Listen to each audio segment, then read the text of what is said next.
الكلام ده مش هتسمعه في اي حته. مش معنى ان احنا نقاشين ان احنا ملناش مصادرنا زي ما الصحفيين بيقولوا. لا، احنا لنا مصادرنا ومصادرنا جامده قوي. الكلام ده مش هتسمعه في اي حته ومش يعني محدش هيقوله لك في اي مكان. محامي الشيبي النهارده هيتنازل عن القضيه في قلب الجلسه. محامي الشيبي هيتنازل عن القضيه في قلب الجلسه، ودي هتبقى مفاجاه لحسين الشحات النهارده. ودي كان بوادر الصلح الخفيه اللي كانت هتحصل، اللي بتحصل، والمداولات بين اللعيبه. لان الشيبي تاكد وعرف ان لو ما تنزلش النهارده عن الجلسه، عن القضيه في الجلسه النهارده، هيعرف يعني زي ما بتقول كده الايقاف حتمي لا محال. يعني جاي له الايقاف، جاي له. ولان حسب الكلام اللي اتقال مع اتحاد الكوره ما تعلنوش اي عقوبه ولا اي شيء، لان احنا هنتنازل في جلسه النطق بالحكم. دي الكلام ده انفراد اللي عندنا الحمد لله بفضل الله. ومحدش يقول لي انت نقاش الصنفره اهي. احنا في الشغل اهو الصنفره، انت نقاش جبت الاخبار دي منين؟ زي ما الصحفي بيقول لك انت ليك، انا ليا مصادري، انا بقول لك انا ليا مصادر انا كمان.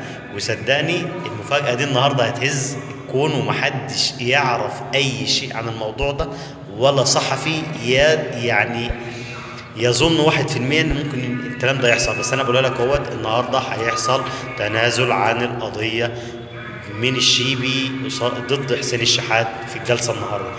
تاني حاجه، الكبسه اللي حصلت امبارح، يا ترى من كهربا وامام عاشور لشيكابالا، تيشيرت ايه وبتاع ايه يا راجل؟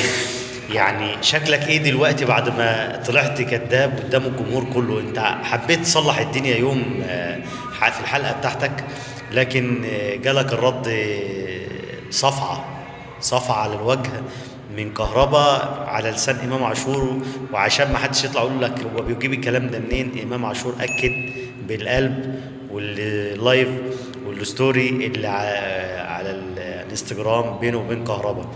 يا رب بس كده عيش، كل واحد يعيش عيشته ويعرف مقامه فين. والراجل زي ما قال لك انا في حته تانية. هو فعلا في حته تانية. الراجل ده لو تناه طول عمره في الزمالك عمره ما كان هيعرف يجيب لا بطوله افريقيا ولا حاجه. كان اخر يوم ما هينافس على الكونفدراليه، زي اللي هي احنا بنقول عليها عندنا احنا في الاهلي دوري مدارس. يعني الناس في كلمه قال لو دخل بالناشئين والشباب هياخدها مستريح يعني. وخصوصا الفرق دي بتاع المراكز الثالث الرابع، يعني دي الناس اللي احنا ما بنعرفش نوصل للمراكز دي غير كل 50 سنه مره يعني. فدي تاني بنأكد انفراد لينا النهارده قبل اي حد وقبل اي صحفي، تنازل محامي الشيبي عن قضيه الشحات. السلام عليكم.